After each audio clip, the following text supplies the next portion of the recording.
Welcome to BOLAS Sports Review, the voice of West Indies cricket. Where Caribbean cricket comes alive. And in this podcast, we're looking at day 13 and the three teams that played their matches. So, day 13, Men's T20 World Cup 2026, West Indies versus Italy. They went first with lights blazing at the iconic Eden Gardens, drums rolling in the stands, flags waving in Caribbean maroon and Italian blue. Wow. Day 13 of the T20 World Cup 2026 brings a clash of flair versus fearless newcomers. Two-time champions, West Indies stepped onto the turf with rhythm, power, and confidence, while debutant Italy arrived with nothing to lose and everything to prove. The crowd is buzzing, the pitch is set, and 20 overs will decide the story of this contest. Well, guys, Italy won the task and they chose to field in Kolkata. They hoped the surface would offer early movement and allow their bowlers to strike first. Aha, was that the best decision for them?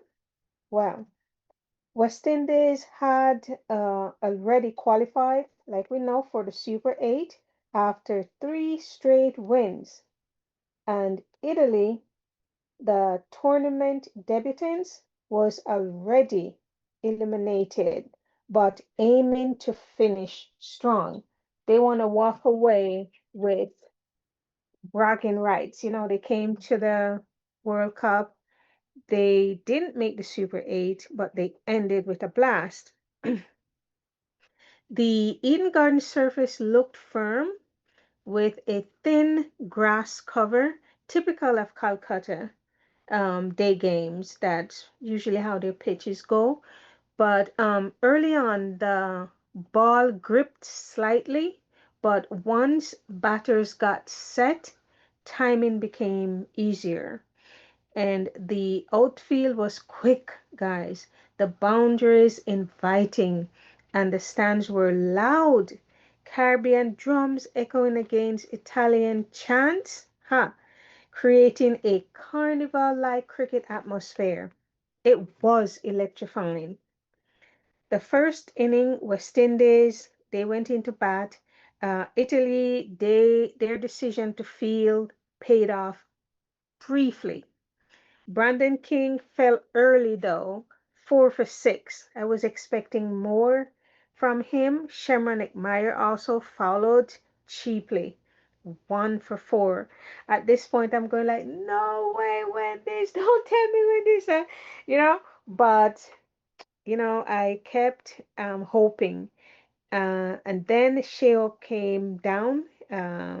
He's the captain, and he steadied the innings with class, guys, and composure.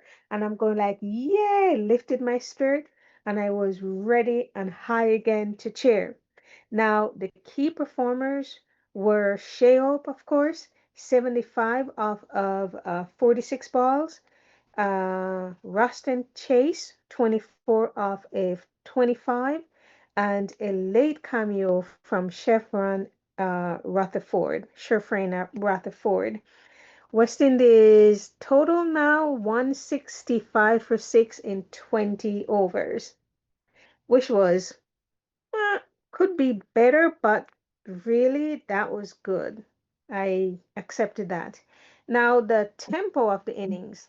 The power play got cautious after early wickets. In the middle overs, we saw where Sheob anchored rotating strike and the death over maintained modest acceleration, but Italy kept things tight. Italy bowlers, they showed discipline. They actually prevented the 180 plus score from the West Indies. And the turning point in this match came in Sheop's innings.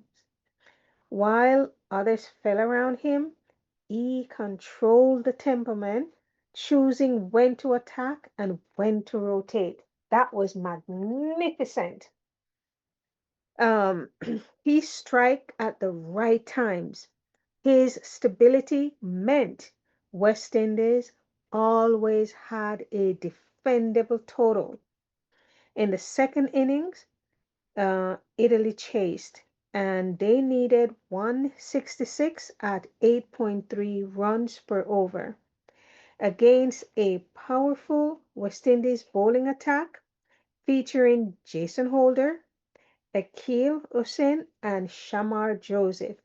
The required rate meant Italy had to attack from ball one, from Jump Street, from the word go. Well, the captain's inning from Sheop gave us a steady 75, and that ensured a defendable total. We saw big match experience where West Indies had already beaten strong teams and carried the momentum right over into this game. I saw bowling depth. Their attack had already dominated earlier matches, including a 9 wicket win over Nepal. So I see they came in this match with a little edge, and I like that. Now you may ask, why Italy lost? Well, here's a tactical analysis of what I saw. Italy was inexperienced at key moments. As the debutants, they showed a fight, but they lacked finishing power. Italy couldn't restrict West Indies below that 150, so they got 180. Despite early wickets, Ope's innings left the total and lifted it to a good chase for Italy. And the pressure of the chase required run rate above 8 per over against a strong attack. Because, guys, West Indies came on strong. We have to give them kudos. Here, um, let me just give you a quick summary of the match rhythm. We saw power play. Italy struck early. Uh, West Indies rebuilt through Ope in the middle overs, and the death overs they controlled hitting. They were not explosive. It was more controlled, which is good. The chase was pressure always with Italy due to a steady target and strong bowling. The key players of the match were for the West Indies lineup. We saw Sheo, anchor and match controller, Ruston Chase, stabilizing support. So truly, guys, I was saying no, Chase don't need to be in the game, but I have to eat my words here because I get to take a second look at Chase and realize um, that he is a great, you have to give Chase that, guys. He's a great stabilizing support for this lineup. Very good in it. Now, Italy's lineup was Ali Hassan. He took the early wicket of King. We saw Thomas Draka produce that critical middle over breakthrough. Now, uh, Bolas, how did you see the match? Well, it was a well, West Indies were no as you can see, is outer class. Outer class in this zone. It was just a mere what West Indies was gonna do. And so Italy won the toss and decided to field. West Indies made 165 for 6 from their 20 over, and Italy make 123 all out from 18 over. But you can see the score won't say, but it was an easy win by West Indies. West Indies look really good. I think West Indies has a well organized team, a team that is each everybody is working together. The bowlers, the fielders, they're just I think they are well organized and they are ready for this World Cup. They're very good. And there's a lot of things to say and to see, but West Indies is gonna be very, very dangerous in this World Cup. Mm. All right. West Indies won by 42 runs, and you'd say, but you're gonna see West Indies in this World Cup. Watch out. All right. Now we move on to match number 2, where we saw Zimbabwe versus Sri Lanka. And what a match this one was. Day 13, ICC Men's T20 World Cup 2026. Wow. Under the Colombo light, the drums rolled, the crowd roared, and two teams with very different stories stepped onto the field. Sri Lanka, the host, backed by a sea of blue flags and roaring chants, and Zimbabwe, the fearless underdogs, already turning heads in this tournament. Day 13 of the T20 World Cup promised drama, and what unfolded was a thriller that shook the group standings. Oh, yeah. Um, the pre-Madassa surface looked dry and slightly sluggish, with the ball gripping just enough trouble stroke makers. It wasn't a flat batting paradise. This was a pitch where timing, placement, and smart running mattered, guys. The stadium atmosphere was electric.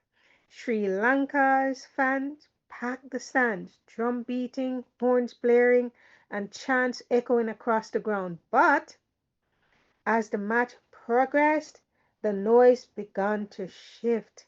Zimbabwe supporters sensing something special. All right, let's get into it, guys. Sri Lanka, they won the task and chose to bat first. On a slow surface, the hosts wanted to use scoreboard pressure, let their spinners attack under lights, and make Zimbabwe chase on a tricky pitch. And early on, it looked like the perfect decision. Well, Sri Lanka bat and exploded out of the blocks with 54 runs in the first 29 balls. Wow. They they had the crowd fully behind them with loud cheers and cries. And I'm sitting here going like, whoa. But I'm saying to myself, Zimbabwe is a good team though. Man, I wonder if they and boy, listen to this.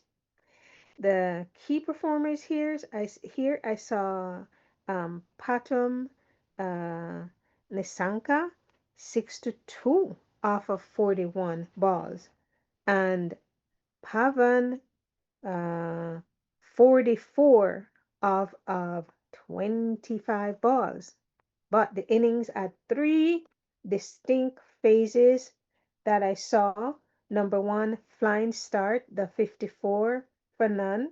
That was quite early.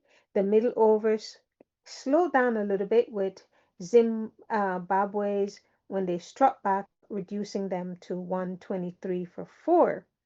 But later down, um, I saw the late push where final burst to reach.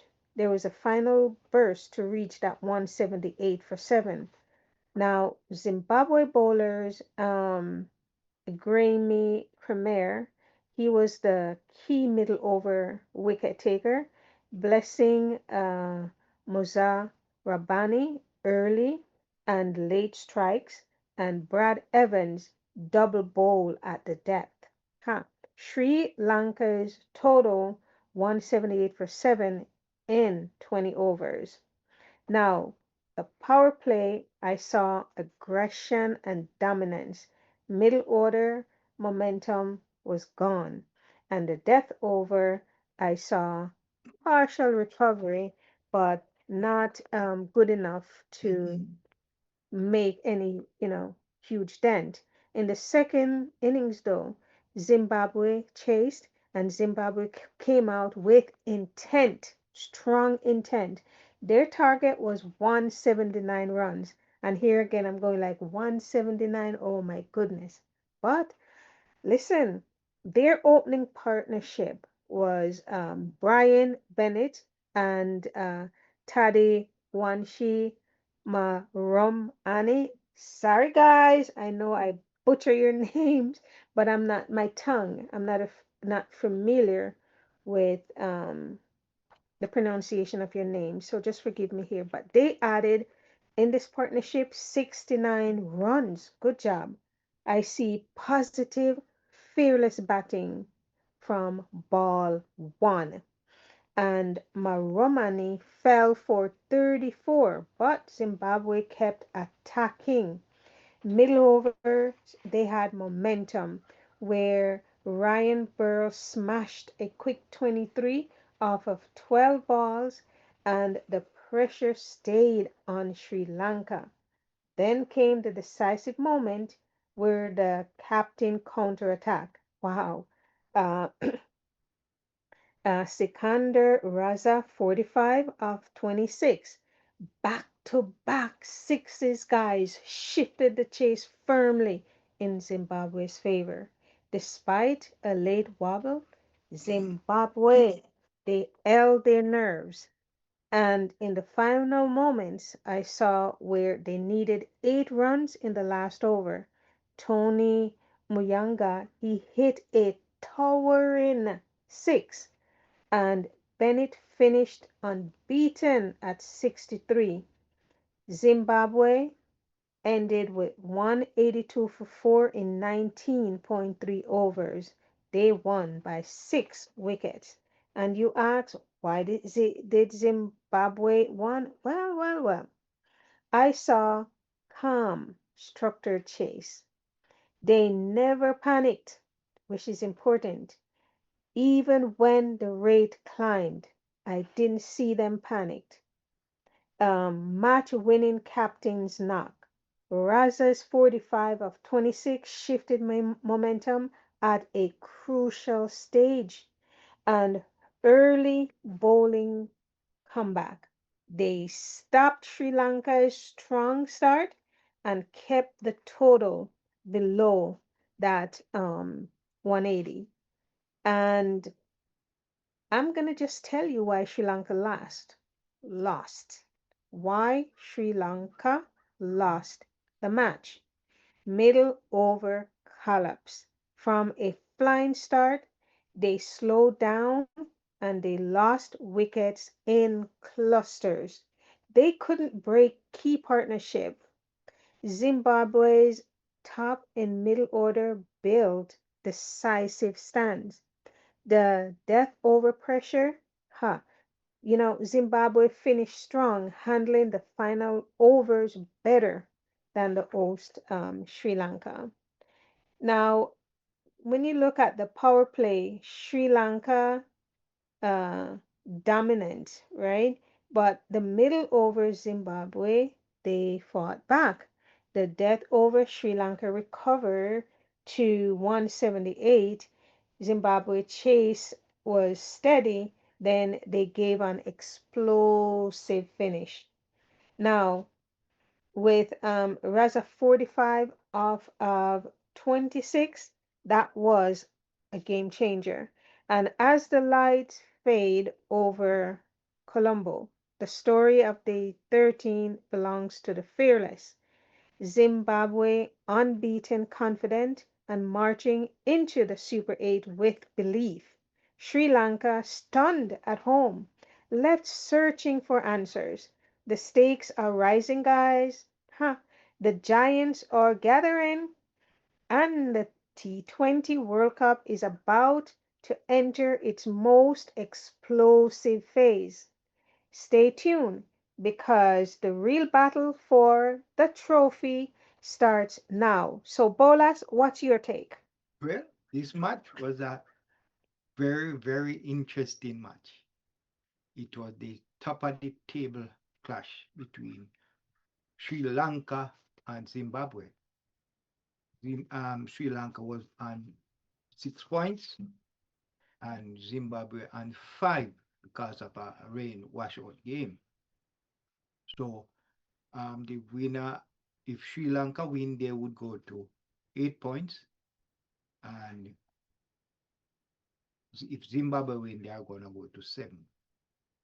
So it was a team match for these two to show which one is more dominant in this round. And so Sri Lanka won the toss and elected to bat, and they made 178 from for seven from their 20 over, which looking at it, I was saying that that wasn't enough runs, but I'm just watching what this Zimbabwe would do. And Zimbabwe came down and they played very good, very well. They made 182 for six from 19.3 overs. And I can tell you, I was one person, if you go back and listen, I was saying that Zimbabwe was gonna be in the Super 8. I was contemplating this Australia to win it and Zimbabwe second. But Australia is out, so it's Gone. Yeah. Zimbabwe and Sri Lanka. Mm-hmm. And Zimbabwe now lead the zone. All right. This round, they have the 7 points. And I can tell you, they are going to be a very dangerous team in this Super 8. And I Okay. can tell you, start when the Super 8 start, it is every game, every game that each group play, it's gonna be like a final. When West Indies meet there, is every game is gonna be like they are playing a final. That's how it is set right now, the Super 8, for Okay. them to reach the semi-final. So Okay. you gonna have to watch it. Yeah. All right, guys. We're going on to moving on to the final match of the day, day 13 ICC Men's T20 World Cup 2026. We saw Canada versus Afghanistan. And under the humid Chennai night sky, drums, flags, and rising tension fill the air as an associate underdog met a growing powerhouse of world cricket. Canada, fearless, youthful, and hungry to prove a point against Afghanistan, a team built on explosive batting and world class spin. Day 13 here promised a contrast of styles, and what unfolded was a lesson in power, pressure, and big stage experience. The checkpoint pitch had a classic subcontinental character, slightly slow, gripped for spinners, and rewarded timing over brute force. Early in the evening, the ball came on nicely, but as the innings progressed, it started to hold up in the surface. The crowd was lively and neutral. Afghanistan flags waving across sections, Canadian supporters cheering every boundary. A strong festival style World Cup atmosphere, and I liked what I saw. Canada won the task and they choose to field first. I would say that Canada chose to field because a few reasons. I would say the night condition and maybe possibly dew later. Believe that chasing would be easier on a used pitch and to attempt putting pressure on Afghanistan's batting early. But the plan didn't quite go as planned, didn't quite work. Now, Afghanistan came out with intent. Uh, the power tempo, guys, was brutal. Ramanullah Gurbaz attacked early. Quick boundaries set the tone, and Afghanistan raced to a fast start. The key moments here were Gurbaz, he made 30 off of 20 balls in the power play, and Ibrahim Zadran anchored the innings with a masterclass batting style. Middle over control, I see Zadran, he took charge and he rotated strike and punished loose balls and build a strong platform with Sidi Kula Atal. Key partnership was Zadran with 95 off of 56 balls and Atel 44 off of 32 balls. The dead over acceleration, I saw Omar Zai added quick runs, and Afghanistan finished strongly with a total of 200 for 4 in 20 overs. Now, the second innings, we saw Canada chasing 201 run, right? And Canada's chase started under heavy guys, heavy pressure. And at one stage, they needed 141 runs in just 58 balls. And I'm saying, how I see them batting, I'm saying, this don't look right. This don't look like it's going to make. Well, that required a run rate above 14 per over and constant, guys, boundaries. But Afghanistan bowlers kept things tight, especially with spin and variation. Canada's batting couldn't maintain the required tempo, and the pressure of the big chase proved too much for them. Afghanistan uh, batting their power play, they got off to an aggressive start. Middle overs controlled, high quality accumulations, and the death over powerful finish to reach that 200. Canada chased early wickets and rising run rate had them under pressure. So pressure built quickly and required rate climbed beyond reach. The key players for Afghanistan I saw was Ibrahim Zadran, the 95 off of that 56 ball, and Seduquila Atel, 44 off of 32. Radman Yula Gurbaz, 30 off of 20 balls. And for Canada, I saw Jack Jakaran Singh, early wicket of Gurbaz. Now, you may ask, why Afghanistan won? Well, guys, it was easy. The um the one dominant anchor innings. Remember, I always say to you guys, one catch, one um innings can definitely win a match. Zadrans and B10 95 provided stability and power. Strong middle over partnership. They didn't collapse after the power play. And big total pressure. A 200 run target on a slow pitch. It forced Canada to take risk early. And you may guess, then I can understand why Canada lost, of course.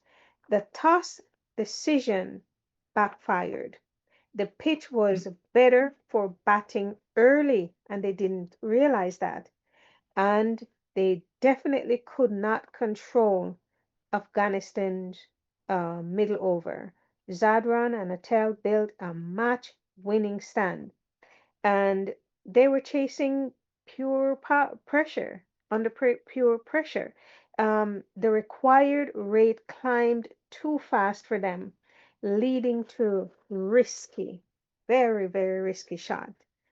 Now, let's just let's just move over to Bolas and see what is his take on the third match of the day. Well, this match was just to see who is gonna win between Canada and Afghanistan, as they are way down the ladder. They have any chance to go through. But I can tell you, I am so sad. Mhm. I am sad for a little team here, Afghanistan. I was I was with them. I wanted them to go to the Super 8 because they have a good bowling lineup. But as you know, Jamaica would have said, I salt because they were supposed to beat South Africa when they played. It went on to two tie game, and Afghanistan had it all in the bag. They had three 2 runs to make with 3 balls. They hit the first ball and trying to run two from the 2 runs from that ball. And they have two balls left. So they run trying to run one from the that ball, trying to run two and got run out. And it was 9 wickets and they lost that match. It was an easy one. All they were supposed to do is just but get one from the first ball and one from the second ball and they win the match. They would be sure in the Super 8. So they gave away that match. So Canada won the toss and elected to field. I think it was one of the worst decisions they could ever make. Mhm. And Afghanistan made 204 from their 20, huge score. Canada can't make that and this pitch, slow pitch, and they just made 118 for 8 from their 20. So Afghanistan won by a huge 82 runs. Mm. I am still so disappointed that Mhm. Afghanistan is not in the Super 8. I Mm. was looking forward to them. As I say, they were my little, if I was a gambling person, they were my little outside, my little betting team, but they are out. And we look forward to see them in more World Cup, and I think they will be coming very, very strong. All right. Well, guys, T20 World Cup 2026 Super 8 teams. Based on confirmed reports, the 8 teams advancing are Group 1, India, West Indies, South Africa, and Zimbabwe. Group 2, England, New Zealand, Pakistan, and Sri Lanka. Uh, my Super 8 predictions goes like this. What's yours, Bolas? This is mine. Favorite to reach semifinals. I'm looking at India because they have a strong batting depth and spin attack. I'm looking at West Indies, explosive hitters and balanced bowling. I'm looking at England, their aggressive T20 um, brand, and Pakistan, momentum after big qualification win. My dark horse is South Africa, danger space unit. India, likely semifinals. This is my prediction that it's going to boil down to India versus Pakistan and West Indies versus England. And my final prediction is going to be India versus West Indies. champion pick, huh, is India because they're slightly more, have a slightly more balanced squad. But if West Indies come with their their target, like I said yesterday, their formula. I gave West Indies a formula. I can't put my hand on it right this moment, but as you finish, I'll come back with that formula, Bolas. And if they follow that formula, I'm pretty sure they will take it over India. What do you think? Who, give me your um give me your predictions. Who you think? Lay it out, Bolas. Lay it out. I'm just gonna say the first match in the Super 8 will be on the 21st, New Zealand against Pakistan. And very interesting match there. Pakistan still have to be in it. And New Zealand is coming hard. As I said earlier, the, every game in the Super game, every game is like they're playing a final. True. So it's I can't even predict who the top four going to be in the semi-final. It's hard. But we have the four team and you have four unbeaten team in West Indies, India, South Africa, and to a lesser extent, I would say in New Zealand. But we can't look at it as the team that unbeaten, because I'm telling you, in the Super 8, it's gonna be very difficult. Teams are coming all out to win. But I can give you a little force still. West Indies have to be in it because they're always dangerous. Then everybody come to play West Indies and know West Indies come to win. And I can tell you, watching all these match playing, I see something. So who you think gonna it, get to I, semifinal? I, I don't know yet. I see West Indies as they're well organized.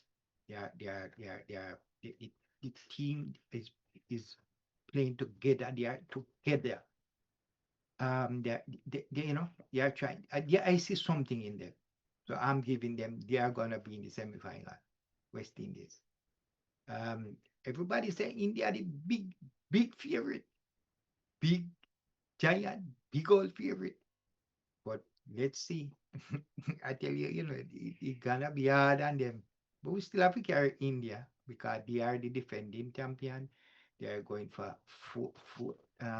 first to win the most World Cup. And we can't leave New Zealand because New Zealand have some Batman. When they get going, it's trouble. But you have, if you get rid of the first four, you can't win, beat them. And you know, I'm carrying a little team, I mean, still everybody will behead me, But you see this little Zimbabwe team, hmm, I am looking for them into the semi-final. So let me hear what I have to say. Okay. That's what will kill me. But And the final, who are you gonna see in the final? Who are you carrying for your final? That's your semi-final. yeah, Who are semi-final. you gonna carry in the So final? West Indies all the way. Mm-hmm. And all right, but we just go out with maybe India. Yeah, we just put India in there, But I'm here to just watch and see what's going on. All And to tell right. you how that is going on. And tell you who is who and who. You see, when couple game play, we tell you who is the most dangerous team Okay. in the world thing before the final. All right, All right, guys. so watch on. Yes, and here is my formula for West Indies: 50-run power play plus big middle over partnerships plus 180 plus totals plus disciplined death bowling. When they follow this pattern, They look like a two-time T20 World Championship again. So, guys, for India and West Indies, as the lights dim over Eden Gardens, the maroon flags fly high once again. West Indies march forward with confidence, while Italy walked away with pride from a historic debut champion. The Super 8 stage is set. The Giants are gathering, and the road to the T20 World Cup crowd just got even hotter. Stay tuned because in this tournament, every over writes a new chapter, and the drama is only just beginning. And like we say here, guys, you don't always have to agree with us, and that's why we say we agree always to Disagree. disagree. Thanks for watching BOLAS Sports Review. If you enjoyed this breakdown, give us a like, drop your thoughts in the comments, and subscribe for more cricket reviews and Caribbean sports stories. See you in the next one, guys. Ciao. Bye. See you later.